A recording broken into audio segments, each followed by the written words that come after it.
क्या आप कभी ऐसे मोड़ पर खड़े हुए हैं जहां आप नहीं जानते थे कि आगे क्या करना है, जहां रिश्ते, जिम्मेदारियां और मन की उलझनें सब मिलकर आपको भीतर से तोड़ रही थीं? क्या कभी आपको ऐसा लगा कि आपने सब कुछ कर लिया, लेकिन शांति फिर भी कोसों दूर है? तो ये वीडियो सिर्फ एक कहानी नहीं है, यह है अर्जुन की तरह जीवन में खड़े हर इंसान की गहराई में उतरने की कोशिश।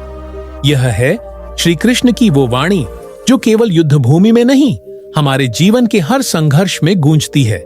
यह है संपूर्ण गीता सार, जीवन का वास्तविक मार्गदर्शन, जहां हम जानेंगे कि आत्मा क्या है, कर्तव्य क्या है, मोह क्या है और मुक्ति क्या है।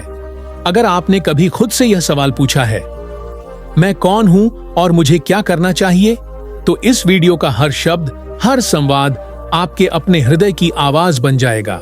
जय श्री राधे कृष्णा। आपका दिल से स्वागत है दिव्य शब्द के इस पावन मंच पर, जहां हर शब्द में बसता है प्रभु श्री कृष्ण का अमृत। यह चैनल केवल एक यूट्यूब पेज नहीं, यह एक आध्यात्मिक यात्रा है, एक ऐसा स्थान जहां आपकी आत्मा को मिलेगी सच्ची शांति, जहां आपके हृदय को मिलेगा ईश्वरीय प्रेम का स्पर्श। अगर आप पहली बार आए हैं तो इस पवित्र परिवार का हिस्सा बनने के लिए चैनल को लाइक करें, सब्सक्राइब जरूर करें और बेल आइकन दबा दें, ताकि हर दिव्य वाणी, हर प्रेरणा स्रोत की झंकार आप तक सबसे पहले पहुंचे। कमेंट में एक बार जय श्री राधा कृष्ण अवश्य लिखिए, क्योंकि यह नाम केवल शब्द नहीं, जीवन का आधार है। आज जो भी यह वाणी सुन रहा है, हम प्रार्थना करते हैं भगवान श्री कृष्ण आप पर, आपके परिवार पर और आपके हर कर्म पर अपनी कृपा दृष्टि बनाए रखें। आपके जीवन से अंधकार मिटे और प्रेम, शांति, ज्ञान और भक्ति का प्रकाश हर दिशा में फैले। जहां राधा का नाम है, वहां कृष्णा मुस्कुराते हैं, और जहां सच्चे मन से श्रद्धा है, वहां चमत्कार अपने आप प्रकट होते हैं। तो बिना ज्यादा समय लिए आइए अब हम आगे बढ़ते हैं उस प्रेरणादायक अध्याय की ओर, जो आपके जीवन को छू जाएगा और शायद बदल भी देगा। हे मानव, तू भ्रम में है, तेरी आंखों में मोह का पर्दा है। तू जानता तो बहुत कुछ है, पर समझता कुछ नहीं। तुझे शिक्षा मिली है, पर विवेक नहीं। तुझे धन मिला है, पर संतोष नहीं। तुझे शरीर मिला है, पर आत्मा की पहचान नहीं। मैं तुझे जीवन का वह सत्य सुनाना चाहता हूं जो मैंने कुरुक्षेत्र के मैदान में अर्जुन से कहा था। मैंने जो कहा था वह केवल एक योद्धा के लिए नहीं था, वह हर उस मानव के लिए था जो जीवन की लड़ाई से हार मान बैठा है, जो अपने ही सवालों में उलझ गया है, जो मोह और ममता में डूबकर अपने वास्तविक स्वरूप को भूल बैठा है। अर्जुन ने मुझसे पूछा था, हे माधव, मैं अपने बंधु बांधवों को कैसे मार सकता हूं? मेरी बुद्धि भ्रमित हो गई है। मैं धर्म और अधर्म के बीच भेद नहीं कर पा रहा। मैं जानता हूं युद्ध मेरा धर्म है, पर मोह मुझे खींच रहा है। मैं अपने ही लोगों के विरुद्ध शस्त्र नहीं उठा सकता। मैंने उससे कहा, हे पार्थ, तू जो देख रहा है वह शरीर है। यह शरीर नश्वर है, आत्मा अजर है, अमर है। जो जन्मा है वह मरेगा, और जो मरेगा वह फिर जन्म लेगा। तू उन लोगों को मार नहीं रहा, तू केवल अपने धर्म का पालन कर रहा है। यह युद्ध केवल मैदान में नहीं है, यह युद्ध तेरे भीतर है। मोह और विवेक का, धर्म और अधर्म का, कर्तव्य और सुविधा का। जो अपने कर्तव्य से भागे वह कायर है, जो कर्तव्य निभाते हुए मृत्यु को गले लगाए वही वीर है। हे मानव, तेरा भी यही संघर्ष है। तू रोज निर्णयों के युद्ध में खड़ा होता है। तुझे माँ बाप की सेवा करनी है, पर तू अपने मोबाइल में उलझा है। तुझे सच्चाई बोलनी है, पर तू अपने स्वार्थ के कारण झूठ का सहारा लेता है। तुझे मेहनत करनी है, पर तू भाग्य को दोष देकर बैठ जाता है। यही तेरा कुरुक्षेत्र है। यही वह युद्ध है जिसमें तुझे अपने भीतर के अर्जुन को जगाना है और मुझ श्री कृष्ण को सारथी बनाना है। मैंने कहा था, कर्म कर, फल की चिंता मत कर। आज तू कर्म से भाग रहा है। तू चाहता है फल बिना श्रम के, सफलता बिना संघर्ष के। तू पूजा करता है पर मन में कपट रखता है। तू दान देता है पर दिखावे के लिए। तू मुझसे प्रार्थना करता है पर व्यापार की तरह। तू कहता है, हे भगवान, मुझे यह दे दो, मैं इतना जप करूंगा, इतना व्रत करूंगा। क्या तूने कभी निस्वार्थ प्रेम किया है? क्या तूने कभी मेरी भक्ति बिना किसी अपेक्षा के की है? जब तू मेरा नाम केवल इसलिए ले कि तुझे मेरी इच्छा नहीं बल्कि मेरा सान्निध्य चाहिए, तब समझना कि तू मेरे निकट आ गया। हे मानव, जीवन एक परीक्षा है, सुख दुख इसके प्रश्न पत्र हैं। मैं तुझसे केवल यह देखना चाहता हूं कि तू परिस्थिति में कैसा रहता है, स्थिर या विचलित। जो तू जीवन में खोता है वह तेरा नहीं था, जो तू पाता है वह तेरा कर्म है, और जो तू खोकर भी मुस्कुरा सके वही मेरा सच्चा भक्त है। तू सोचता है कि मैं तुझे दुख क्यों देता हूं? मैं तुझे तोड़ता नहीं, मैं तुझे गढ़ता हूं। जैसे सुनार सोने को आग में तपाता है, वैसे ही मैं तुझे दुखों की अग्नि में तपाकर शुद्ध करता हूं। तू सोचता है यह अन्याय है, पर यह तो मेरा अनुग्रह है। मैंने कभी तुझे दुख देने के लिए नहीं बनाया, बल्कि तुझे उस प्रकाश तक ले जाने के लिए दुख को माध्यम बनाया। मैंने अर्जुन से कहा था, जो हुआ वह अच्छा हुआ, जो हो रहा है वह भी अच्छा है, और जो होगा वह भी अच्छा ही होगा। यह कोई तसल्ली नहीं थी, यह ब्रह्म सत्य था। क्योंकि जो तू खोता है वह तुझे हल्का करता है, जो तुझे तकलीफ देता है वह तुझे मजबूत करता है, जो तुझे रुलाता है वह तुझ में गहराई लाता है। जीवन में जो सबसे कड़वा लगता है वही तेरा सबसे बड़ा गुरु होता है। मनुष्य जब संसार में आता है तो नंगे आता है, और जब जाता है तो कुछ साथ नहीं ले जाता। फिर भी पूरी जिंदगी वह वस्तुओं, रिश्तों, प्रतिष्ठा और प्रशंसा के पीछे भागता है। मैं तुझसे पूछता हूं, क्या तू कभी थमा? क्या तूने अपने भीतर झांक कर देखा कि तू कौन है? तू केवल नाम नहीं है, केवल रूप नहीं है, केवल भूमिका नहीं है। तू आत्मा है। तू वह चेतना है जो इस शरीर में आई है कुछ सीखने, कुछ समझने और मुझ तक लौट जाने। हे मानव, तू मृत्यु से डरता है, पर मृत्यु कोई अंत नहीं, वह केवल एक परिवर्तन है। जैसे मनुष्य पुराने वस्त्रों को त्याग कर नए वस्त्र धारण करता है, वैसे ही आत्मा एक शरीर छोड़कर दूसरा शरीर लेती है। पर जो आत्मज्ञानी है, जो भक्ति में स्थिर है, जो समर्पण करता है, वह मेरे धाम को प्राप्त होता है, जहां से कोई लौट कर नहीं आता। मैं तुझे बार बार जन्म देता हूं ताकि तू समझ सके कि तेरा उद्देश्य केवल भोग नहीं, मोक्ष है। तू भूल गया है कि तू मेरे अंश से उत्पन्न हुआ है। तू मेरा है, पर तू संसार में इतना उलझ गया है कि तूने मुझे ही भुला दिया। मैंने कहा था, योगः कर्मसु कौशलम। जब तू कर्म में इतना लीन हो जाए कि तू उसमें प्रभु को देखे, तो वह योग बन जाता है।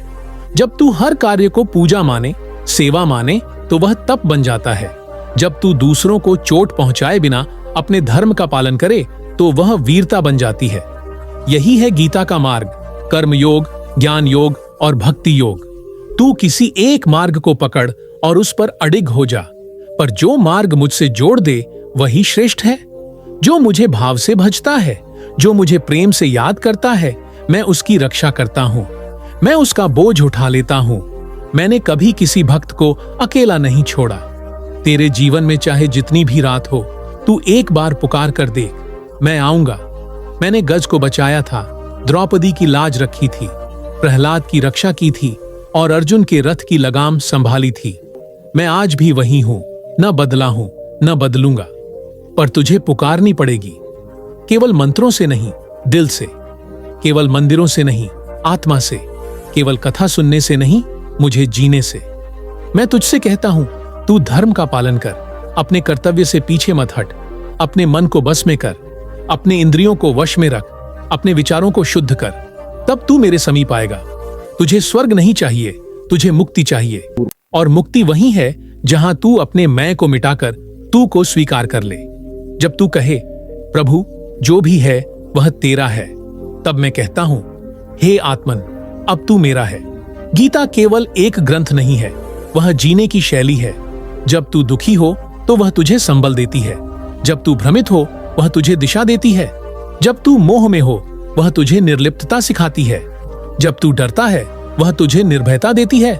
गीता एक गान है, जीवन का, आत्मा का, परम सत्य का। उसका सार यही है, तू कर्म कर, भक्ति कर, पर आसक्त मत हो।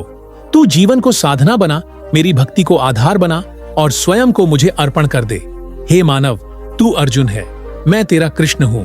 तेरी रथ की लगाम मेरे हाथों में दे दे, तू देखेगा तेरा जीवन युद्ध नहीं यज्ञ बन जाएगा। और जब जीवन यज्ञ बनता है तब हर कष्ट आहुति बन जाता है। और हर क्षण मेरा प्रसाद बन जाता है।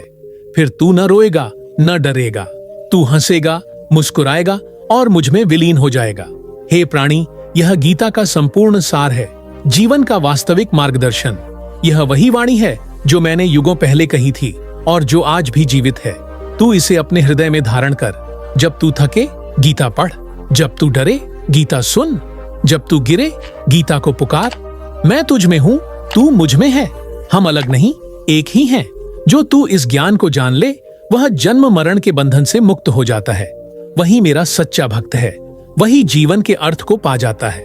यदि तुमने यह सब सुन लिया, समझ लिया और अपने जीवन में उतार लिया, तो समझो अब तुम्हें कोई हरा नहीं सकता, क्योंकि अब तुम्हारे रथ का सारथी मैं स्वयं हूं। श्री कृष्ण धृतराष्ट्र के वचन से प्रारंभ हुआ। यह युद्ध क्षेत्र कुरुक्षेत्र का दृश्य मात्र नहीं था, यह उस महान ग्रंथ की भूमिका थी जिसे हम भगवद गीता के नाम से जानते हैं।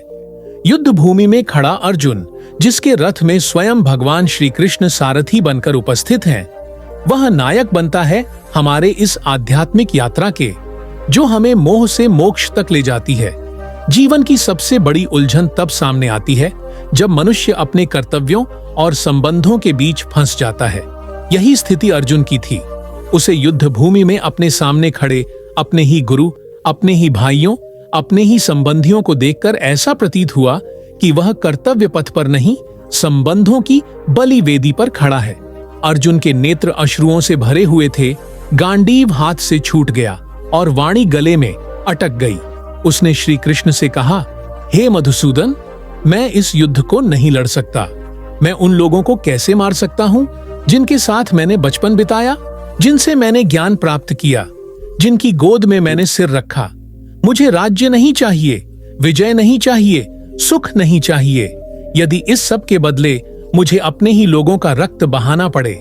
अर्जुन की यह स्थिति आज हर उस व्यक्ति की है जो अपने जीवन में किसी महत्वपूर्ण निर्णय के समय भावनाओं के बंधनों में उलझ जाता है। हम भी कई बार अपने कर्तव्यों को निभाते समय रिश्तों, भय, मोह और आत्मग्लानि में उलझ जाते हैं, और जब हम इस प्रकार टूट जाते हैं तो हमें किसी श्री कृष्ण की आवश्यकता होती है जो हमें हमारे भीतर की शक्ति और आत्मा की अमृता का बोध करा सके। श्री कृष्ण ने अर्जुन को यह नहीं कहा कि युद्ध मत करो या युद्ध करो। उन्होंने पहले अर्जुन को समझाया कि तू कौन है। तेरे शरीर से परे जो आत्मा है वह न कभी जन्म लेती है और न कभी मरती है। शरीर नाशवान है पर आत्मा अविनाशी है। जिस प्रकार मनुष्य पुराने वस्त्रों को त्याग कर नए वस्त्र धारण करता है, उसी प्रकार आत्मा भी एक शरीर को छोड़कर दूसरा शरीर धारण करती है। यह आत्मा अग्नि से जल नहीं सकती, जल इसे भिगो नहीं सकता, वायु इसे सुखा नहीं सकती। यह आत्मा शाश्वत है, सनातन है। जब अर्जुन ने श्री कृष्ण से कहा कि हे गोविंद, मैं इस मोह से ग्रसित हो चुका हूं, मेरा चित्त भ्रमित हो गया है, मैं आपकी शरण में हूं, कृपया मुझे उपदेश दें कि मेरे लिए क्या श्रेयस्कर है। तब श्री कृष्ण ने एक अद्भुत शिक्षाओं की धारा बहाई, जो न केवल अर्जुन के लिए बल्कि संपूर्ण मानवता के लिए कालातीत मार्गदर्शन बन गई। उन्होंने कर्म योग का सिद्धांत दिया, कर्म किए जा, फल की चिंता मत कर। तेरा अधिकार केवल कर्म करने में है, न कि उसके फल में। यह वाक्य मात्र दर्शन नहीं, जीने का तरीका है। यदि मनुष्य यह समझ जाए कि उसे केवल अपने कर्म करने हैं और फल की चिंता ईश्वर पर छोड़नी है, तो उसके जीवन की आधी समस्याएं उसी क्षण समाप्त हो जाती हैं। श्री कृष्ण ने अर्जुन को समझाया कि तू योद्धा है, तेरा धर्म युद्ध करना है। यदि तू युद्ध से पीछे हटता है तो न केवल तू अपने कर्तव्य से विमुख होगा, बल्कि लोग तेरा अपमान करेंगे। अपमान मृत्यु से भी बड़ा होता है। इसलिए तू मोह को त्याग, भय को त्याग और उठ, युद्ध के लिए तैयार हो जा, क्योंकि यह युद्ध केवल भूमि या राज्य का नहीं, यह धर्म और अधर्म के बीच है और तुझे धर्म की रक्षा करनी है। यहाँ श्री कृष्ण एक गूढ़ रहस्य को उजागर करते हैं। धर्म का पालन व्यक्तिगत भावनाओं से परे होता है। जब कोई कार्य धर्म के लिए हो, समाज के लिए हो, सच्चाई और न्याय के लिए हो, तो उसमें संबंधों का मोह नहीं आना चाहिए। यदि मोह आया तो अधर्म विजयी होगा। यही संदेश श्री कृष्ण ने दिया। जो भी तू कर, उसे मुझ में अर्पित कर। निष्काम भाव से कर्म कर, तुझे जो मिलेगा वह श्रेष्ठ होगा। जीवन में हम भी अनेक युद्धों से गुजरते हैं। कभी यह युद्ध आर्थिक होते हैं, कभी सामाजिक, कभी मानसिक, और इन सब युद्धों में हमारा मन अर्जुन की तरह डगमगा जाता है। हम सोचते हैं कि क्या यह सही है, क्या यह करना उचित होगा, क्या हम अपनों को दुखी करके आगे बढ़ सकते हैं? तब हमें चाहिए कि हम श्री कृष्ण की गीता को पढ़ें, समझें और अपने भीतर के अर्जुन को जगाएं। श्री कृष्ण कहते हैं, जो व्यक्ति सुख और दुख, लाभ और हानि, जय और पराजय को एक समान मानकर कर्म करता है, वही सच्चा योगी है। यह समत्व की भावना ही आत्मविकास का द्वार है। अर्जुन को युद्ध भूमि में यह शिक्षा मिली कि मृत्यु से डरना मूर्खता है, क्योंकि मृत्यु एक परिवर्तन मात्र है। आत्मा कभी मरती नहीं, वह केवल एक स्थिति से दूसरी स्थिति की ओर जाती है। जब यह बोध हो जाए कि मृत्यु अंत नहीं, एक नया आरंभ है, तब व्यक्ति भय से मुक्त हो जाता है। अर्जुन का मोह तब टूटा जब उसे यह समझ आया कि उसके कर्म का उद्देश्य व्यक्तिगत नहीं बल्कि व्यापक है। उसके निर्णय का प्रभाव संपूर्ण मानवता पर पड़ेगा। यदि वह धर्म की ओर से पीछे हटेगा तो अधर्म की विजय होगी और यह संसार अंधकारमय हो जाएगा। यही स्थिति हमारे जीवन में भी आती है। जब हम अपने छोटे छोटे स्वार्थों के लिए धर्म का त्याग कर देते हैं तो अधर्म हमारे भीतर घर कर लेता है। श्री कृष्ण की यह शिक्षा केवल युद्ध भूमि के लिए नहीं थी, यह प्रत्येक जीवन की युद्ध भूमि के लिए है। जब जीवन हमें कठिन विकल्पों के सामने खड़ा कर देता है, तब हमें चाहिए कि हम श्री कृष्ण की वाणी को स्मरण करें। सुख दुःख हे समे कृत्वा लाभालाभो जया जयो ततो युद्धाय युज्यस्व नैवं पापम अवाप्स्यसि। अर्थात सुख और दुख, लाभ और हानि, विजय और पराजय को समान मानकर युद्ध कर, तब तू पाप का भागी नहीं होगा। यह जीवन भी एक युद्ध है, इसमें कायरता की कोई जगह नहीं। अर्जुन की तरह हमें भी अपनी गांडीव उठानी होगी, जो कि हमारी आत्मशक्ति है। हमें अपने भीतर के मोह, भय, आलस्य, क्रोध, ईर्ष्या और अहंकार का संहार करना होगा। यही सच्चा युद्ध है, और जब हम इस युद्ध में विजयी होते हैं तभी हम अपने भीतर के कृष्ण को पा सकते हैं। श्री कृष्ण ने अर्जुन से यह भी कहा कि ज्ञान योग और कर्म योग दोनों ही श्रेष्ठ हैं, परंतु कर्म योग अधिक उपयुक्त है उस व्यक्ति के लिए जो गृहस्थ जीवन में है, जो परिवार, समाज और राष्ट्र की सेवा में रत है। ऐसे व्यक्ति को चाहिए कि वह अपने कर्तव्यों का पालन करे, परंतु फल की आसक्ति त्याग दे। ऐसा व्यक्ति जीवन में कभी हारता नहीं, वह हर परिस्थिति में स्थिर रहता है, प्रसन्न रहता है। अर्जुन की स्थिति को जब हम आज के संदर्भ में देखते हैं तो यह स्पष्ट होता है कि आज भी हर मनुष्य जीवन के कुरुक्षेत्र में खड़ा है। वह अपने ही अपनों के बीच उलझा है।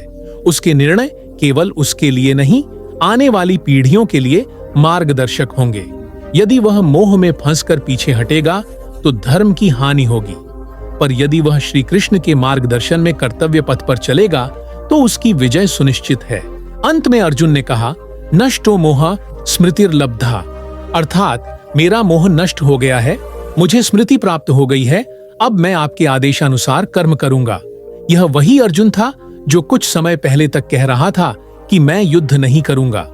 यही परिवर्तन गीता का सार है, आत्मबोध और कर्तव्य बोध। जब आत्मा को उसकी अमृता का बोध होता है तब मनुष्य अपने कर्तव्य को ठीक से समझता है। जब उसे यह ज्ञात होता है कि वह केवल एक साधन है और उसके पीछे एक परम चेतना कार्य कर रही है, तब वह जीवन में निडर होकर आगे बढ़ता है। यह अध्याय हमें सिखाता है कि जीवन में जब भी हम मोह, भ्रम और भय में उलझ जाएं, तब हमें श्री कृष्ण की शरण में जाना चाहिए। उनके शब्द केवल उपदेश नहीं, आत्मा की पुकार है। वे हमें कर्तव्य के उस पथ पर ले जाते हैं जहां कोई मोह नहीं, कोई डर नहीं, केवल परम सत्य के लिए कर्म करने की प्रेरणा है। यही गीता का सार है, यही जीवन का वास्तविक मार्गदर्शन है। जब अर्जुन का मोह समाप्त हुआ और उसका अंतर्मन शांत हुआ, तब श्री कृष्ण ने उसे जीवन के उस महान रहस्य की ओर बढ़ाया जो संसार की समस्त उलझनों को सुलझा सकता है। वह है कर्म का विज्ञान। श्री कृष्ण ने स्पष्ट किया कि संसार की प्रत्येक गति, प्रत्येक लय, प्रत्येक घटना किसी न किसी रूप में कर्म से जुड़ी हुई है। जो मनुष्य इस कर्म के रहस्य को समझ लेता है, वही जीवन में शांत, सफल और मुक्त होता है। श्री कृष्ण ने कहा, हे अर्जुन, यह संसार कर्म का क्षेत्र है। जो भी जीव इस शरीर में है वह चाहे या न चाहे उसे कर्म करना ही होता है। शरीर धारण स्वयं एक कर्म की परिणति है और जब तक शरीर है तब तक कर्म से बचा नहीं जा सकता। जो व्यक्ति सोचता है कि वह कर्म छोड़ देगा वह केवल बाहरी रूप से संन्यास धारण करता है, किंतु उसके भीतर वासना, इच्छा और अहंकार का भाव बना रहता है। इसलिए श्री कृष्ण ने कहा कि संन्यास से अधिक श्रेष्ठ है कर्मयोग। ऐसा जीवन जिसमें कर्म किया जाए परंतु बिना किसी फल की अपेक्षा के। निष्काम कर्म ही गीता की आत्मा है। श्री कृष्ण ने कहा, कर्म कर, परंतु यह मत सोच कि उसका फल तुझे मिलेगा। फल की आसक्ति ही बंधन का कारण बनती है। यदि तू फल की चिंता किए बिना अपना धर्म, अपना कर्म करता है तो तू मुक्त हो जाता है। जैसे कमल का फूल जल में रहते हुए भी जल से अछूता रहता है, वैसे ही कर्मयोगी संसार में रहते हुए भी संसार से परे होता है। वह सब कुछ करता है परंतु उसके भीतर कोई मैं या मेरा का भाव नहीं होता। यहाँ श्री कृष्ण ने एक महान सिद्धांत दिया, यज्ञ भाव से कर्म करना। यज्ञ का अर्थ केवल अग्नि में आहुति देना नहीं, अपितु प्रत्येक कर्म को ईश्वर को समर्पित करना है। जब तू भोजन करे वह भी यज्ञ हो, जब तू श्रम करे वह भी यज्ञ हो, जब तू संतान का पालन पोषण करे वह भी यज्ञ हो, जब तू राष्ट्र सेवा करे वह भी यज्ञ हो। इस प्रकार जब जीवन का हर कर्म यज्ञ बन जाए तो वह पवित्र हो जाता है और यही है कर्म को भक्ति में परिवर्तित करने की कुंजी। श्री कृष्ण ने स्पष्ट किया कि यह यज्ञ चक्र ब्रह्मा द्वारा रचा गया है।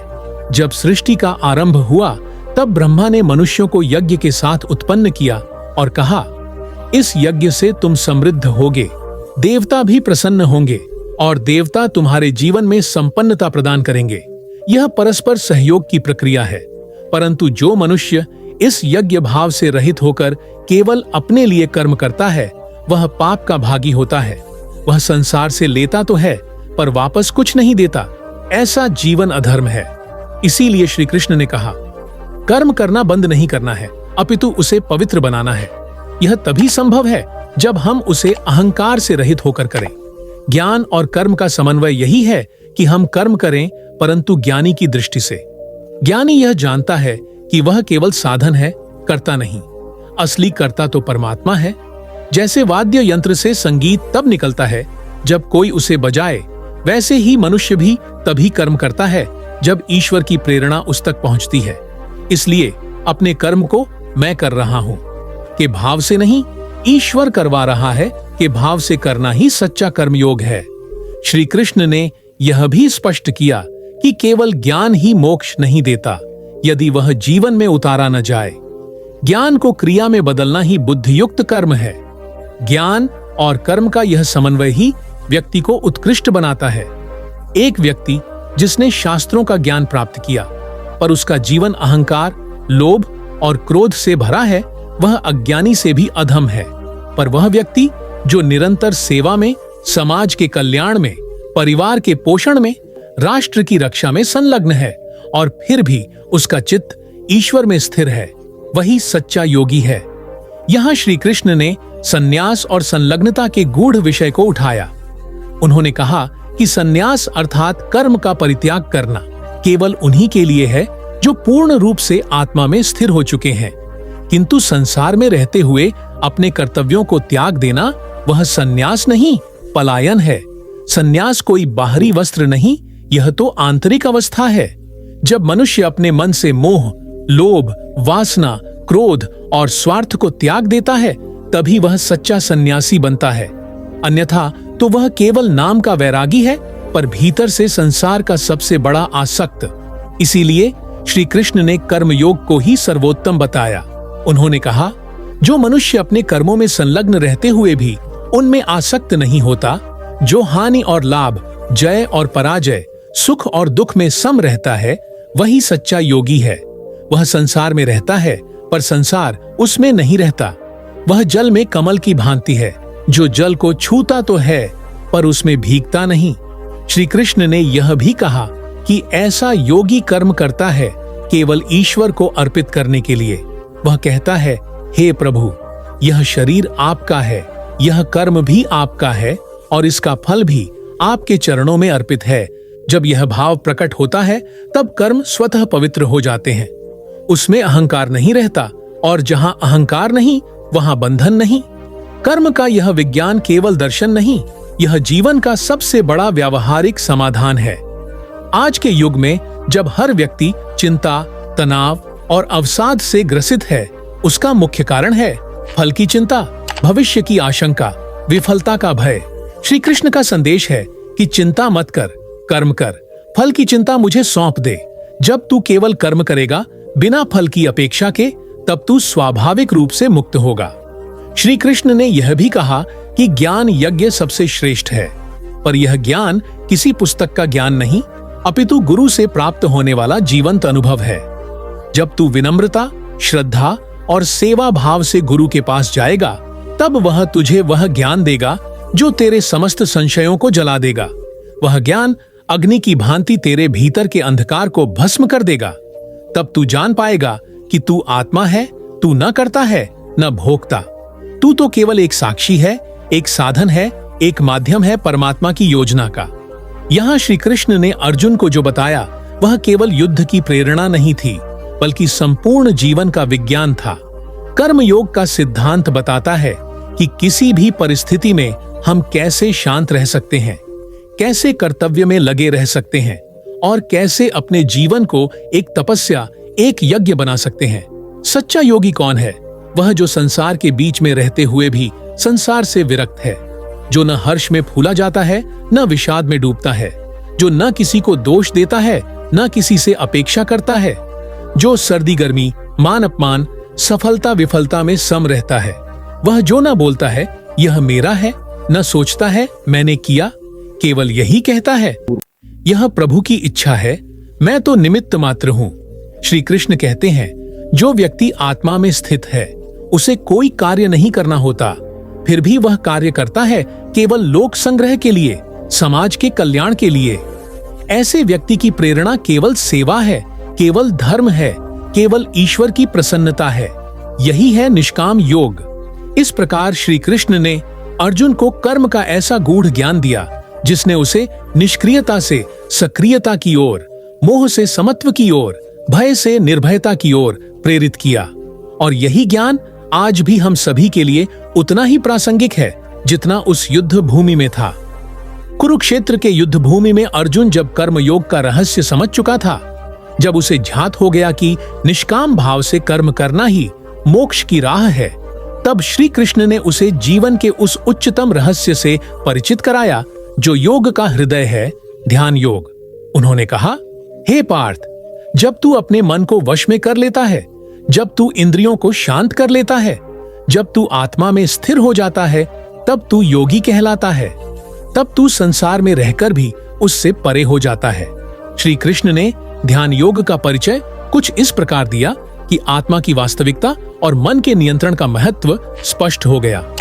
आत्मा न जन्म लेती है न मरती है, वह नित्य, शाश्वत और अजन्मा है। शरीर बदलता है पर आत्मा नहीं बदलती।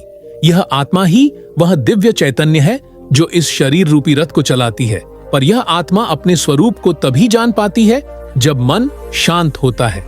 मन ही वह माध्यम है जिससे हम आत्मा को अनुभव कर सकते हैं, और मन ही वह दीवार है जो हमें आत्मा से अलग रखती है। इसीलिए श्री कृष्ण ने कहा कि योग वह प्रक्रिया है जिससे मन को आत्मा में स्थिर किया जाता है।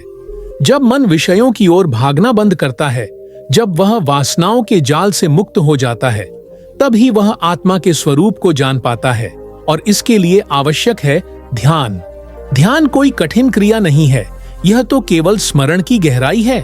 जब मन निरंतर ईश्वर का स्मरण करता है, जब उसमें कोई अन्य विचार प्रवेश नहीं करता, जब वह अपने मूल स्थान आत्मा में लीन हो जाता है, तब वह ध्यान की अवस्था में होता है।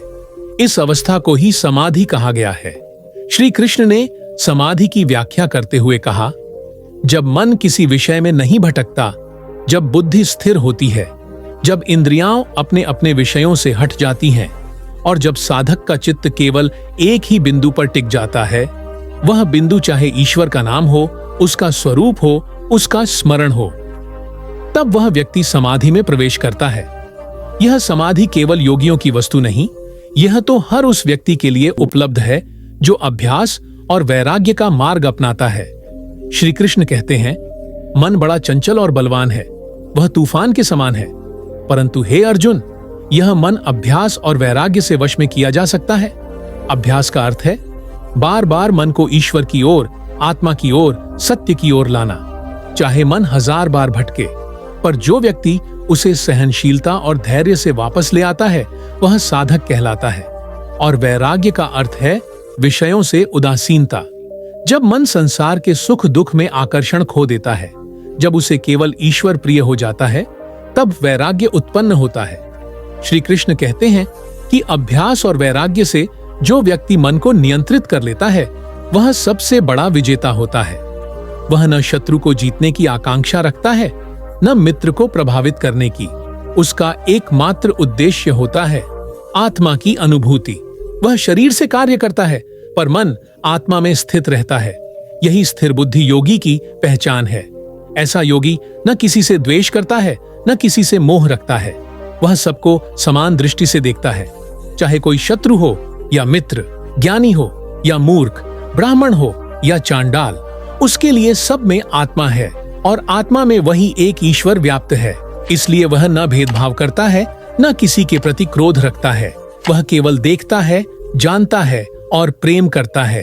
श्री कृष्ण ने यह भी कहा कि ऐसा योगी न तो अत्यधिक खाता है, न बहुत कम खाता है, न वह अत्यधिक सोता है, न बहुत जागता है। उसका जीवन संयमित होता है, उसका आहार, विहार, आचरण, व्यवहार सब संतुलित होता है। ऐसा संयमी व्यक्ति ही ध्यान योग में आगे बढ़ सकता है। योग का अभ्यास शरीर और मन दोनों की शुद्धता मांगता है। ध्यान की अवस्था में जब साधक आत्मा को अनुभव करता है, तब उसे ऐसा लगता है जैसे वह अमृत पी रहा हो। वह परमानंद का अनुभव करता है और यह आनंद किसी विषय, व्यक्ति या वस्तु से नहीं आता, यह तो उसके भीतर से फूटता है। वह जानता है कि यह शरीर नश्वर है, पर आत्मा शाश्वत है। वह आत्मा को देखता है, उसी में स्थित होता है और उसी में लीन हो जाता है। यह अनुभव इतना दिव्य होता है कि साधक उसमें खो जाता है। यह है ध्यान की चरम अवस्था, समाधि।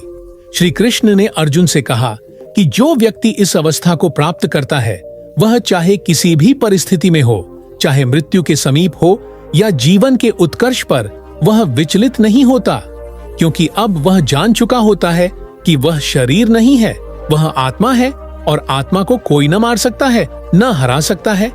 आत्मा न काटी जा सकती है, न जल सकती है, न सुखाई जा सकती है। वह तो निरंतर, अजन्मा, अविनाशी और सनातन है। यह ज्ञान जब किसी के जीवन में उतरता है, तब उसका भय समाप्त हो जाता है।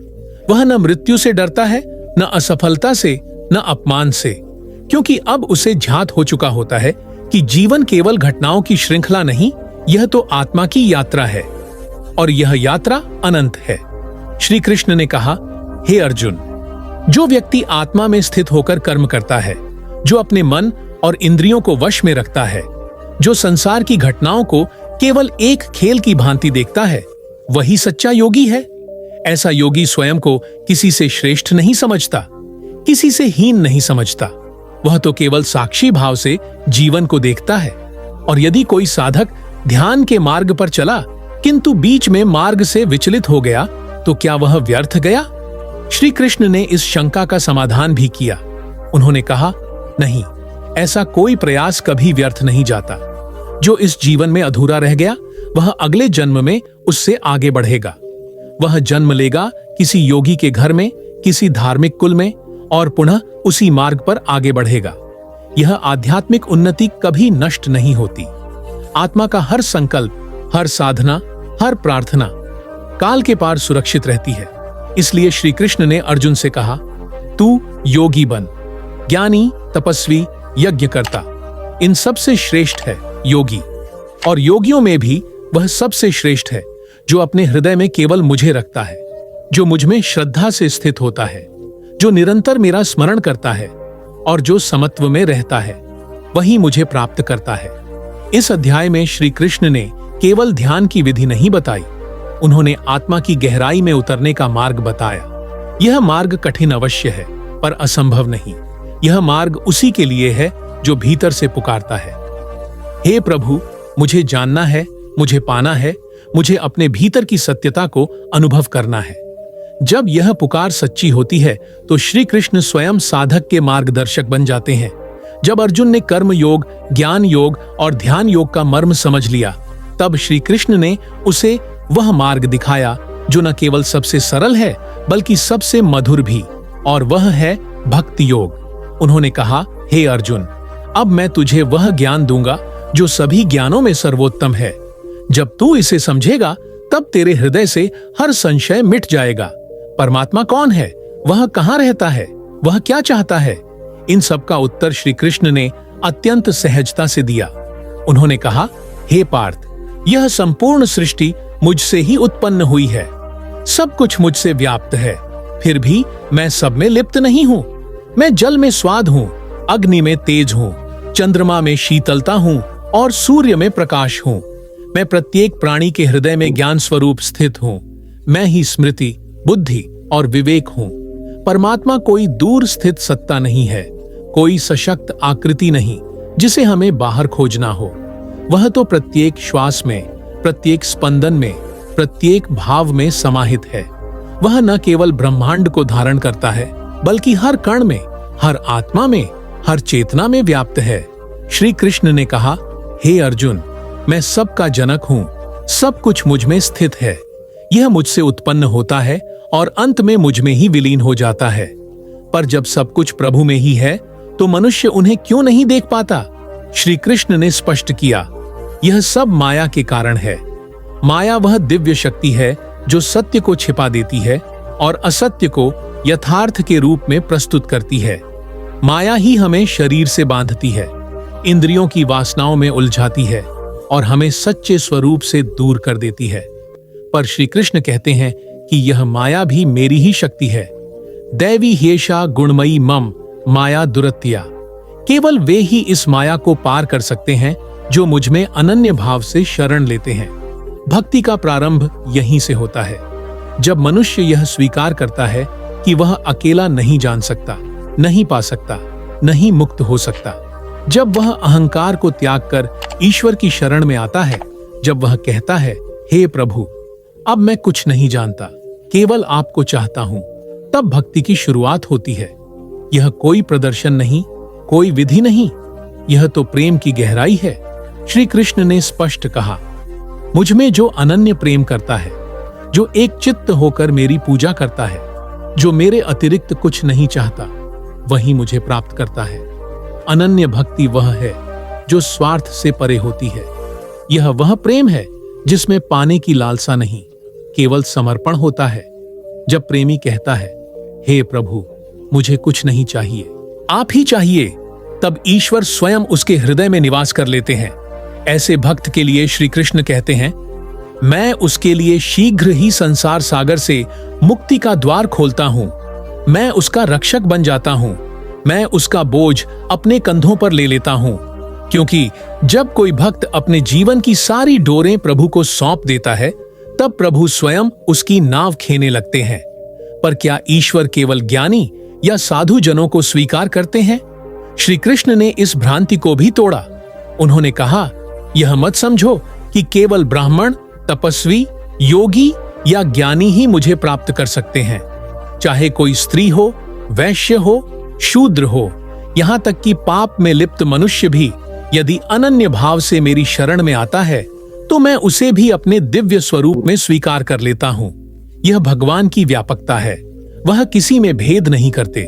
वह न वर्ण देखते हैं, न कर्म, न जन्म। वह केवल हृदय की शुद्धता देखते हैं। इसलिए श्री कृष्ण कहते हैं, हे अर्जुन, तू मेरे भक्त बन, मेरा स्मरण कर, मेरी पूजा कर और मुझ में समर्पित हो जा। मैं तुझे मुक्त कर दूंगा। परमात्मा सब कुछ है, फिर भी वह सबके लिए सुलभ है। वे कहीं दूर नहीं रहते, वे हृदय में रहते हैं। जब मन शांत होता है, जब हृदय प्रेम से भरता है, जब संदेह और द्वेष मिटते हैं, तब प्रभु की अनुभूति होती है।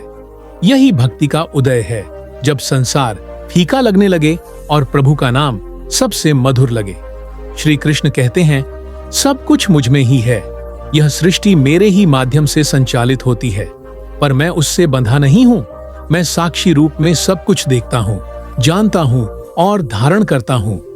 यह जानकर जब भक्त ईश्वर के चरणों में समर्पण करता है तब उसे कोई भय नहीं रहता। वह जानता है कि जो कुछ हो रहा है वह प्रभु की इच्छा से हो रहा है। वह हर परिस्थिति में उन्हें देखता है, चाहे सुख हो या दुख। वह जानता है कि सब प्रभु की कृपा है। उसका जीवन एक यज्ञ बन जाता है जिसमें वह अपने अहंकार, इच्छाएं, भय और शंकाएं प्रभु के चरणों में समर्पित कर देता है। श्री कृष्ण ने कहा, हे अर्जुन, जो मुझे पत्र, पुष्प, फल या जल कुछ भी प्रेम पूर्वक अर्पित करता है, मैं उसे स्वीकार करता हूँ। यह कोई बड़ी भेंट नहीं, यह हृदय की भावना है जो प्रभु तक पहुंचती है। प्रेम से अर्पित किया गया एक तुलसी पत्र भी उन्हें प्रिय है। भक्ति का मार्ग सरल है पर गहरा है। यह केवल नियमों का पालन नहीं, यह तो अंतःकरण की गहराई में उतरने की साधना है।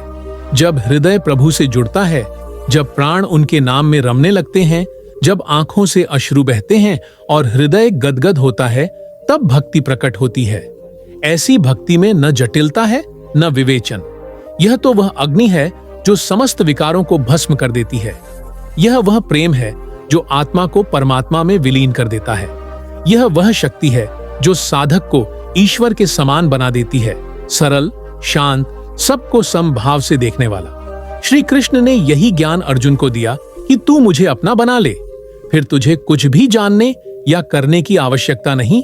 तब मैं ही तेरा हाथ थाम लूंगा, मैं ही तेरे अश्रुओं को पोंछ दूंगा, मैं ही तुझे संसार सागर से पार लगा दूंगा।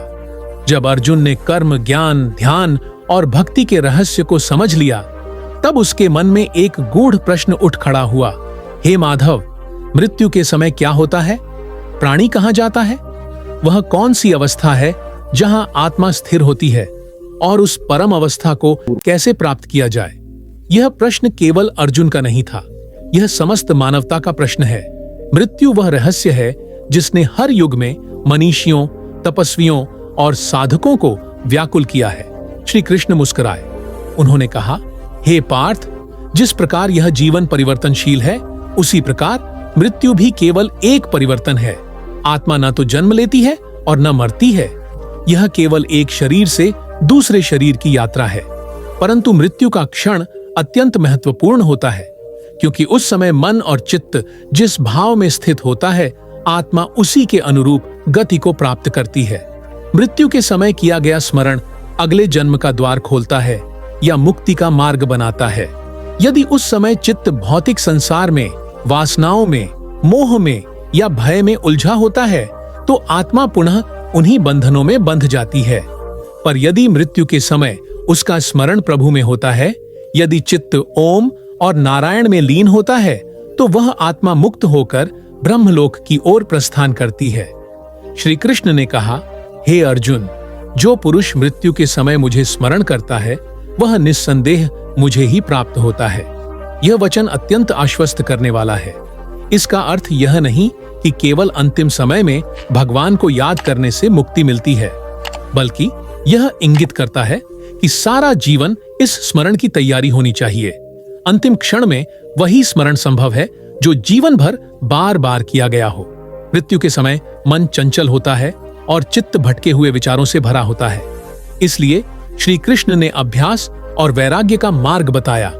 उन्होंने कहा कि मन को नियंत्रित कर सतत अभ्यास से और मोह का त्याग करके साधक अपने चित्त को परमात्मा में स्थिर कर सकता है। जब चित्त ईश्वर में लीन हो जाता है, तब जीवन का अंतिम क्षण भी प्रभु स्मरण में बीतता है। पर यह स्मरण केवल शब्द नहीं है, यह भाव है, प्रेम है, समर्पण है। श्री कृष्ण ने कहा, जो पुरुष मृत्यु के समय ओम का उच्चारण करते हुए मेरे स्वरूप को ध्यान में रखता है, वह ब्रह्म को प्राप्त होता है। ओम कोई साधारण ध्वनि नहीं, यह ब्रह्मांड की आदि ध्वनि है, सृष्टि का मूल नाद है। जब साधक गहन ध्यान में स्थित होकर ओम का जाप करता है, तो उसकी चेतना ब्रह्म की चेतना में विलीन होने लगती है।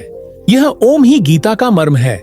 यह उसी अनंत ब्रह्म की अभिव्यक्ति है जो न रूप है, न रंग, न शब्द, न आकार, फिर भी हर रूप, हर रंग, हर शब्द और हर आकार में व्याप्त है। यही ब्रह्म है, यही परम सत्य है, यही वह तत्व है जो इस सृष्टि की आत्मा है। श्री कृष्ण ने यह भी बताया कि दो मार्ग हैं, एक देवयान मुक्ति का मार्ग और दूसरा पितृयान पुनर्जन्म का मार्ग। जो आत्माएं ब्रह्म स्मृति में मृत्यु को प्राप्त होती हैं, वे देवयान मार्ग से ब्रह्मलोक को जाती हैं और वहां से फिर जन्म नहीं लेती। जो आत्माएं मृत्यु के समय अज्ञान, मोह और कर्म के प्रभाव में होती हैं, वे पितृयान मार्ग से वापस इस संसार में जन्म लेती हैं। इसलिए उन्होंने अर्जुन को यही उपदेश दिया कि यदि तू सच्चा योगी बनना चाहता है तो मृत्यु को नहीं, मृत्यु के पार के सत्य को जान।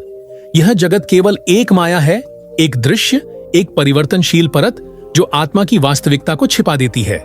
यह शरीर, यह संबंध, यह पद, यह संपत्ति, ये सब माया के खेल हैं। इनका न प्रारंभ स्थायी है न अंत, पर जो सदा है, जो अडोल है, जो एकरस है, वह मैं हूं।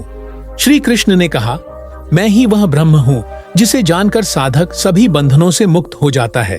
जो मुझे जानता है वह न जन्म लेता है न मृत्यु से डरता है।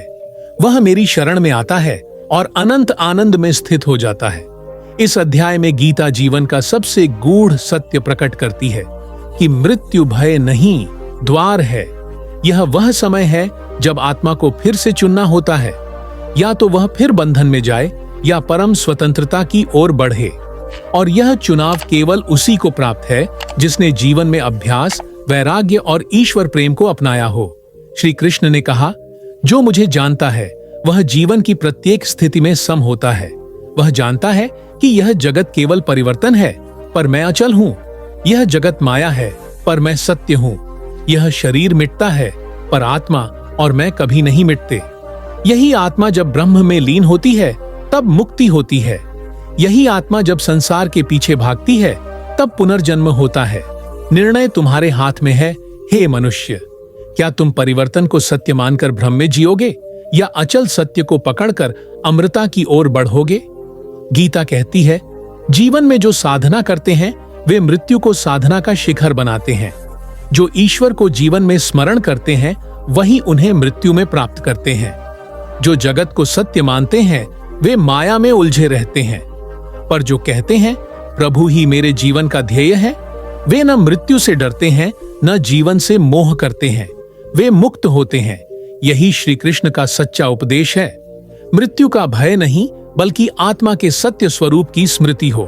ओम का नाद, प्रभु का स्मरण और आत्मा की जागरूकता, यही मुक्ति का मार्ग है। यही गीता का मर्म है। श्री कृष्ण ने अर्जुन से कहा, हे अर्जुन, संसार में जो कुछ भी महान, विशिष्ट और दिव्य है वह मेरी ही विभूति है। मैं सब कुछ में व्याप्त हूं। मैं हर प्राणी के हृदय में निवास करता हूं और मैं हर क्षेत्र में अपनी महिमा का परिचय देता हूं। मेरे बिना यह संसार अधूरा है और मेरी दिव्यता के बिना कोई भी चीज संपूर्ण नहीं होती। अर्जुन ने उत्सुकता से पूछा, हे परमेश्वर, कृपया मुझे अपने उन दिव्य रूपों के बारे में विस्तार से बताइए जिनमें आप विश्व में विद्यमान हैं। मैं जानना चाहता हूं कि आपकी महत्ता और आपकी उपस्थिति किस प्रकार हर क्षेत्र में फैली हुई है। श्री कृष्ण मुस्कुराए और बोले, हे पार्थ, मेरी विभूतियां अनंत और अपरिमित हैं। यदि मैं उन्हें तुम्हें संपूर्ण रूप से बताऊं तो तुम्हारा मन भारी पड़ जाएगा। फिर भी मैं तुम्हें कुछ प्रमुख रूप बताता हूं जिनसे तुम्हें मेरी महानता का परिचय हो। यह जानना प्रत्येक भक्त के लिए अत्यंत आवश्यक है, क्योंकि यह श्रद्धा को प्रबल करता है और मन को परम सत्य की ओर आकर्षित करता है। मैं आकाश हूं जो अनंत विस्तार में फैला हुआ है। मैं वायु हूं जो हर दिशा में विचरता है। मैं सूर्य हूं जो सभी को प्रकाश प्रदान करता है। मैं अग्नि हूं जो शुद्धि करता है। मैं चंद्रमा हूं जो शीतलता देता है। समुद्र हूं जो अनंत जल का भंडार है। मैं पर्वत हूं जो स्थिरता और बल का प्रतीक है। मैं ज्ञान हूं जो मनुष्य को अज्ञान से निकालता है। मैं स्मृति हूं जो अनुभवों को संजोती है। हे अर्जुन, मैं अर्षि मुनि हूं जो तपस्या और ज्ञान के स्रोत हैं। मैं देवता हूं जो सौंदर्य और दिव्यता के प्रणेता हैं। मैं वंश और कुल हूं जो पीढ़ियों का आधार है। नृत्य हूं जो जीवन की लय है। मैं वाणी हूं जो संवाद और अभिव्यक्ति का माध्यम है। मैं शक्ति हूं जो प्रत्येक कार्य को संभव बनाती है। मैं समय हूं जो सब कुछ नष्ट करता है और नया जन्म देता है। तुम्हें जानना चाहिए कि मेरी ये विभूतियां केवल प्रतीक नहीं, बल्कि मेरी अनंत शक्ति और सत्ता के विभिन्न रूप हैं। प्रत्येक महान व्यक्ति में, प्रत्येक उत्तम वस्तु में मेरी उपस्थिति होती है। जब तुम किसी श्रेष्ठ व्यक्ति को देखते हो तो समझो कि उसमें मेरा अंश विद्यमान है। श्रद्धा से जो मेरा चिंतन करते हैं वे मेरे प्रति निकट हो जाते हैं, क्योंकि श्रद्धा मन का प्रकाश है और प्रकाश के बिना कोई भी वस्तु पूर्णता प्राप्त नहीं कर सकती। इसलिए जो मनुष्य मेरी इन विभूतियों को पहचान कर मुझ में विश्वास करता है वह सच्चा भक्त कहलाता है। श्री कृष्ण ने अर्जुन को समझाया कि ये विभूतियां केवल भौतिक वस्तुओं या व्यक्तियों तक सीमित नहीं हैं। वे उस दिव्यता की अभिव्यक्ति हैं जो सर्वव्यापी है, जो समस्त सृष्टि में व्याप्त है। यह समझना ही भक्ति का सार है। उन्होंने कहा, जो व्यक्ति मेरी इन विभूतियों को श्रद्धा से देखता है उसे मैं अपने स्नेह से नवाजता हूँ। वह भयमुक्त होता है, उसके हृदय में शांति स्थापित होती है और वह मोक्ष की ओर अग्रसर होता है। अर्जुन ने कहा, हे कृष्ण, आपकी ये दिव्य विभूतियां जानकर मेरा हृदय आनंद से भर गया है। इससे मेरी श्रद्धा और भक्ति और गहरी हो गई है। श्री कृष्ण ने मुस्कुराते हुए उत्तर दिया, हे अर्जुन, यही मेरा उद्देश्य है कि तुम मेरी महिमा को जानो और जीवन में उससे प्रेरणा पाओ। याद रखो, यह संसार मेरी ही लीला है और मैं हर रूप में उपस्थित हूँ। जो मेरी उपस्थिति को समझ जाता है वह हर परिस्थिति में स्थिर और सुखी रहता है। इस प्रकार अध्याय 10 हमें सिखाता है कि भगवान की महिमा अपरंपार है और उनकी विभूतियां हर दिशा, हर जीव, हर वस्तु में विद्यमान है। यह समझना, श्रद्धा से उन्हें देखना और उन्हें जीवन का आधार मानना ही सच्ची भक्ति है। श्री कृष्ण के इस उपदेश से अर्जुन का हृदय ज्ञान और भक्ति से पूर्ण हो गया और उसने निर्णय लिया कि वह अपने जीवन में इस दिव्य सच्चाई को अपनाएगा। जब अर्जुन ने कृष्ण के दिव्य ज्ञान को सुनकर उनका आभार व्यक्त किया तो उन्हें एक गहरा अनुभव हुआ। अर्जुन ने कहा, हे भगवान, आपकी बातें सुनकर मेरा मन प्रफुल्लित हुआ, किंतु आपकी महिमा को मैं पूर्ण रूप से समझ नहीं पा रहा हूं। क्या आप मुझे अपना दिव्य रूप दिखा सकते हैं ताकि मैं जान सकूं कि आप वास्तव में कौन हैं? श्री कृष्ण ने मुस्कुराते हुए कहा, हे अर्जुन, यह दृश्य साधारण नेत्र से देखना संभव नहीं, इसलिए मैं तुम्हें दिव्य नेत्र प्रदान करता हूं जिससे तुम मेरा विराट रूप देख सकोगे। तैयार हो जाओ, क्योंकि यह दर्शन न केवल अद्भुत है बल्कि भयानक भी हो सकता है। भगवान श्री कृष्ण ने अपने दिव्य शक्तियों का प्रदर्शन करते हुए अर्जुन को दिव्य नेत्र प्रदान किया। अर्जुन ने जब अपने नेत्र खोले तो उन्होंने जो दृश्य देखा वह शब्दों से परे था। उनका समस्त शरीर कांप उठा। सामने एक विराट स्वरूप था जिसमें अनंत मुख, अनंत नेत्र, अनंत भुजाएं थीं।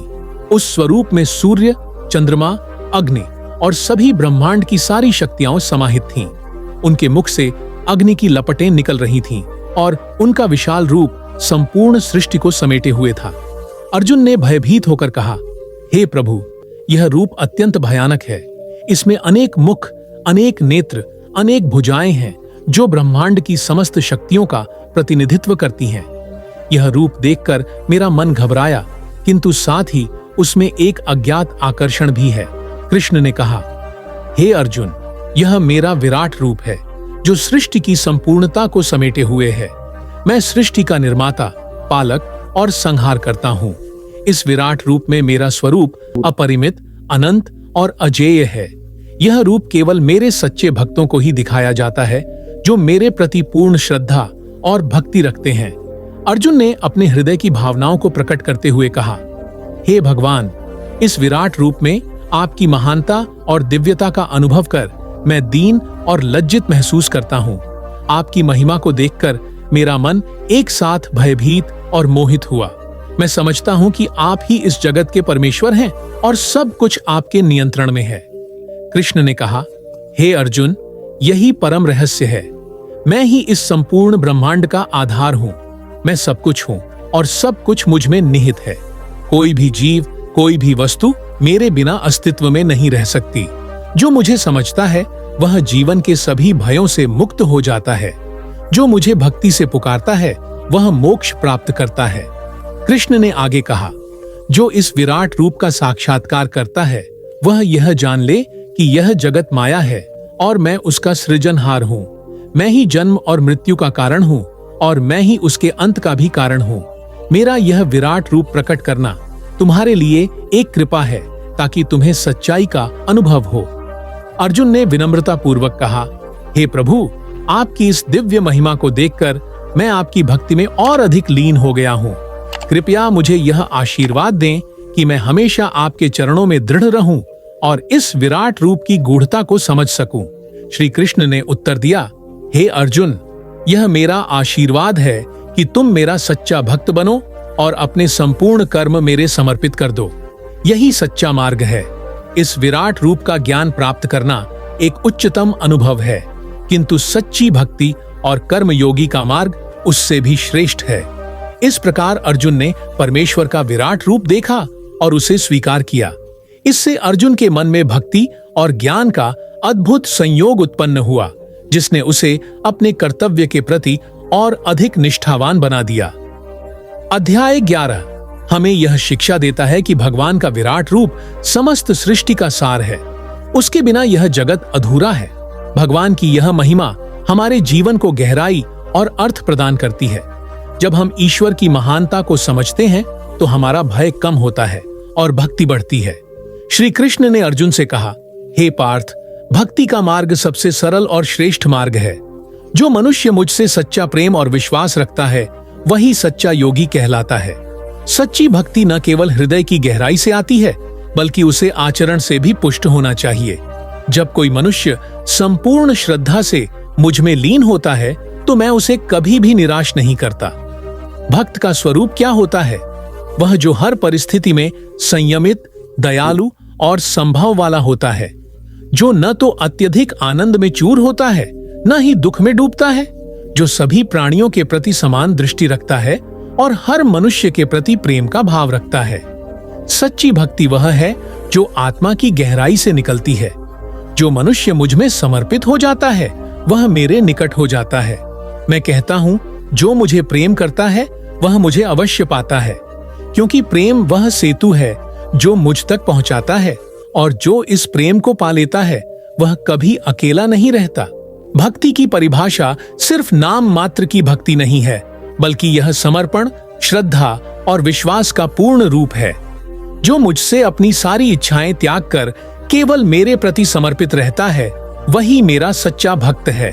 श्री कृष्ण ने आगे कहा, कुछ लोग मेरी उपासना गुणों से परे करते हैं। वे न तो लालची होते हैं, न क्रोधित, न तो अहंकारी होते हैं, न ही दूसरों को दुख पहुंचाते हैं। वे नितांत शांत चित्त और सर्वहितकारी होते हैं। ऐसे भक्त मेरे लिए सबसे प्रिय हैं। जो मनुष्य भले ही मेरे विराट रूप को न देख सके किंतु मुझ में अनन्य श्रद्धा रखता है, उसे मैं वही प्रेम और कृपा देता हूं जैसा कि उस विराट रूप को देखने वाले को, क्योंकि मेरी भक्ति का आधार केवल रूप और रस्म नहीं बल्कि हृदय की सच्चाई है। अर्जुन ने पूछा, हे भगवान, क्या ऐसा कोई भक्त होता है जो सबसे श्रेष्ठ होता है? कृपया मुझे बताइए कि आप किस प्रकार के भक्त को सर्वोच्च मानते हैं। श्री कृष्ण ने उत्तर दिया, हे अर्जुन, जो मेरे प्रति अनन्य प्रेम रखता है, जो मुझे अपना परम मित्र मानता है और जो जीवन मृत्यु के चक्र से मुक्त होने के लिए केवल मुझसे ही आशा रखता है, वही मेरे लिए सबसे प्रिय है। ऐसे भक्त की भक्ति में न कोई दिखावा होता है, न किसी प्रकार की द्वेष भावना। सच्चे योगी वे होते हैं जो अपने स्वार्थ को त्याग कर बिना किसी भय और लोभ के केवल मुझसे जुड़े रहते हैं, जो दुख और सुख में समान रहते हैं और जिनका मन हर समय मुझ में लीन रहता है। मैं कहता हूं, ऐसे योगी न केवल जीवन में शांति प्राप्त करते हैं बल्कि मृत्यु के बाद भी उनके लिए मैं स्वर्ग और मोक्ष की व्यवस्था करता हूं। श्री कृष्ण ने अर्जुन को समझाया कि भक्ति और योग का मूल तत्व यही है कि मनुष्य अपने हृदय को ईश्वर की ओर समर्पित कर दे। इसके लिए न तो बड़े बड़े कर्म करने होते हैं, न जटिल साधनाएं, बस चाहिए सच्चा प्रेम और अटूट विश्वास। जो मनुष्य मुझ में पूर्ण श्रद्धा रखता है वह निश्चित रूप से मेरे पास आता है। मेरी कृपा उसे जीवन के अंधकार से बाहर निकालती है और वह अनंत आनंद में लीन हो जाता है। यही है सच्चा योग, जो मनुष्य अपने मन और इंद्रियों को नियंत्रित कर केवल मुझ में अपनी रक्षा करता है। इस प्रकार अध्याय 12 हमें सिखाता है कि भक्ति का मार्ग सरल है, लेकिन उसे सच्चाई, श्रद्धा और समर्पण से निभाना पड़ता है। जो ऐसा करता है वह भगवान के अत्यंत निकट हो जाता है और जीवन के सभी संघर्षों से ऊपर उठ जाता है। अर्जुन का हृदय इस उपदेश से और अधिक प्रफुल्लित हुआ। उसने प्रण लिया कि वह इस सच्ची भक्ति को अपने जीवन का मूल आधार बनाएगा। श्री कृष्ण ने अर्जुन से कहा, हे पार्थ, जीवन और सृष्टि के रहस्य को समझना तब संभव होता है जब हम अपने भीतर के और बाहर के तत्वों को समझते हैं।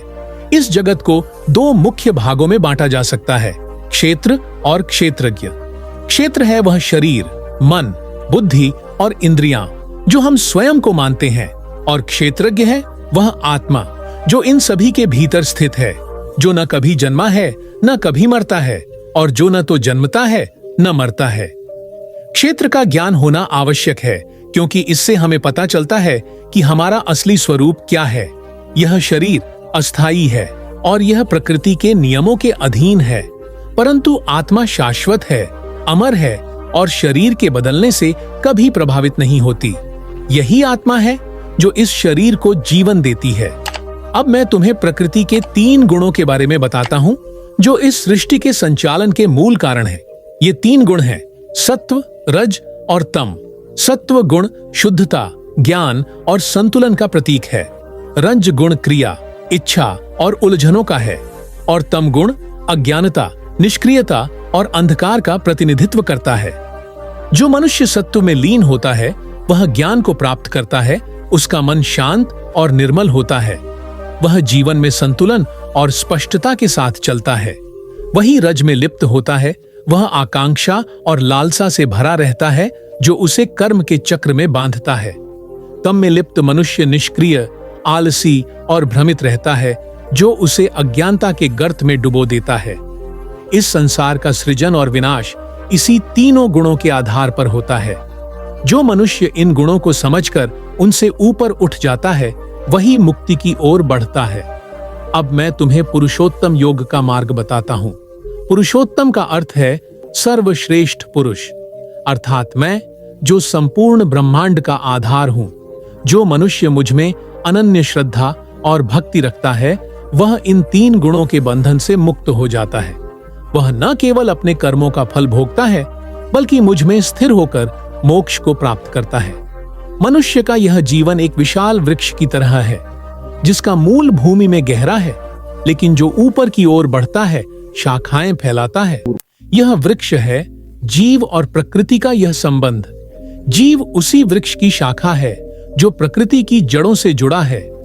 जब तक जीव प्रकृति के तीनों गुणों में फंसा रहता है, तब तक वह बंधनों से मुक्त नहीं हो सकता।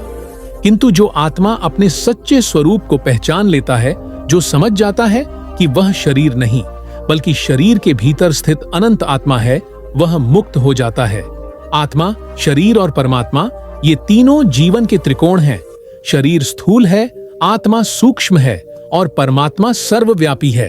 शरीर जन्म और मृत्यु का अधीन है, आत्मा अमर है और परमात्मा वह अनंत शक्ति है जो इन दोनों के बीच संबंध स्थापित करती है।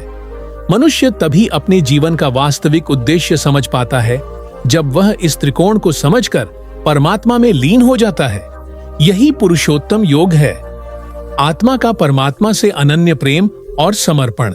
बंधनों से मुक्ति तभी संभव है जब मनुष्य इन 3 गुणों के प्रभाव से ऊपर उठकर सच्चे ज्ञान और भक्ति के मार्ग पर चले। यही आध्यात्मिक प्रगति का मार्ग है और यही जीवन का अंतिम लक्ष्य है।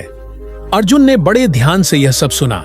वह समझ गया कि जीवन केवल कर्म करने का नाम नहीं है, बल्कि अपने भीतर के क्षेत्रज्ञ की पहचान करने और तीनों गुणों के बंधन से मुक्त होने का भी नाम है। वह जान गया कि उसे अपने मन, बुद्धि और कर्मों को नियंत्रित करना होगा और परमात्मा में अपनी श्रद्धा और भक्ति को दृढ़ करना होगा। यह अध्याय हमें सिखाता है कि प्रकृति और पुरुष का गहरा संबंध है।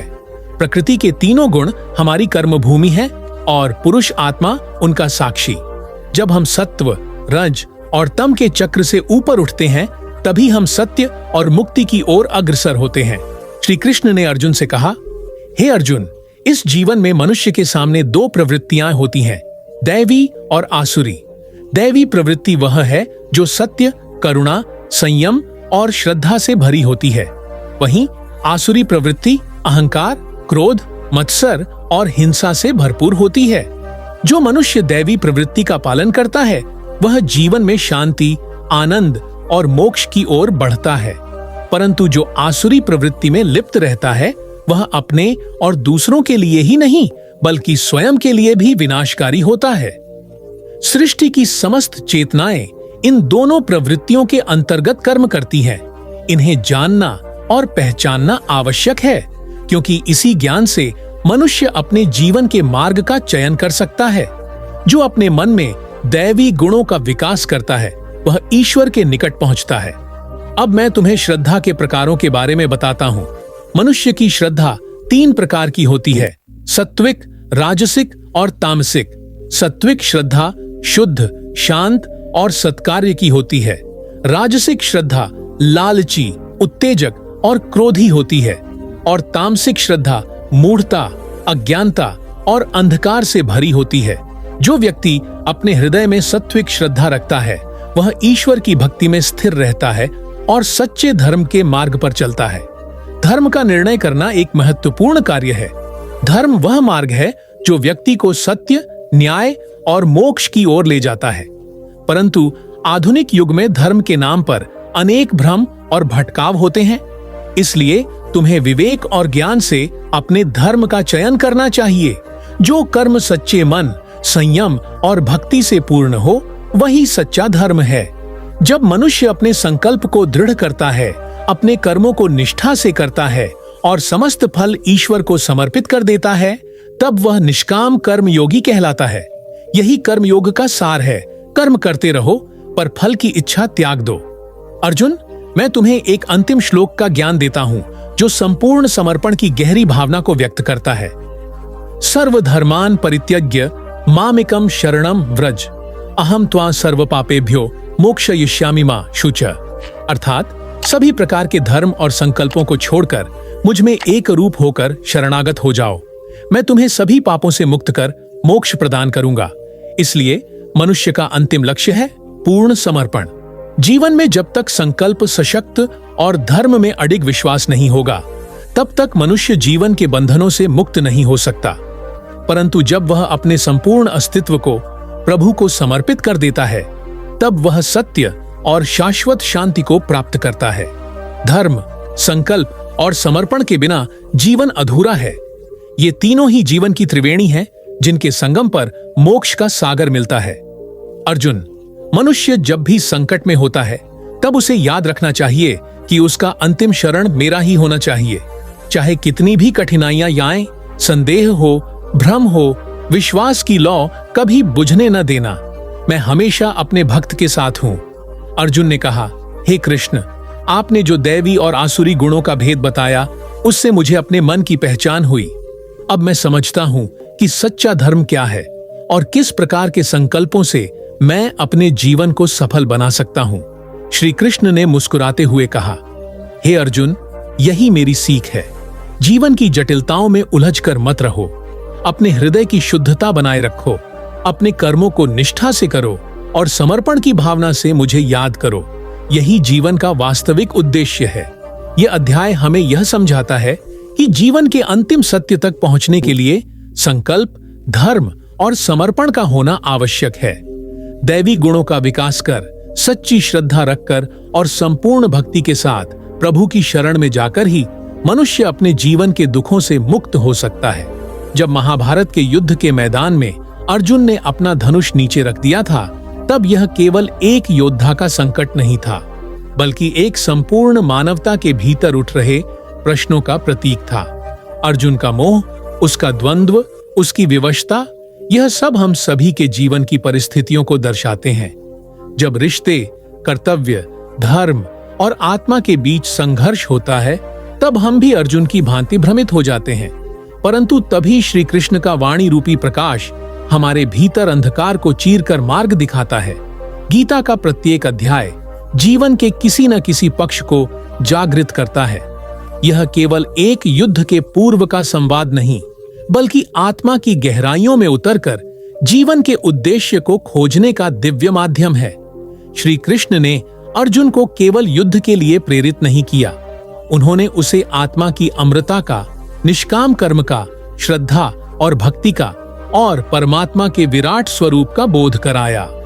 उन्होंने यह सिखाया कि जीवन केवल कर्म करने का क्षेत्र है, जहां प्रत्येक कार्य यदि समर्पण और विवेक से किया जाए तो वह व्यक्ति को मोक्ष की ओर ले जा सकता है।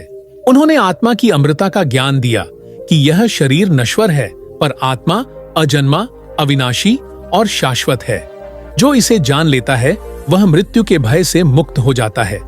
श्री कृष्ण ने अर्जुन को यह भी बताया कि अपने कर्तव्य से विमुख होना आत्मघात के समान है, क्योंकि हर आत्मा का एक धर्म है, एक कर्म है और वह उसी को पूरी निष्ठा से करने के लिए जन्मी है।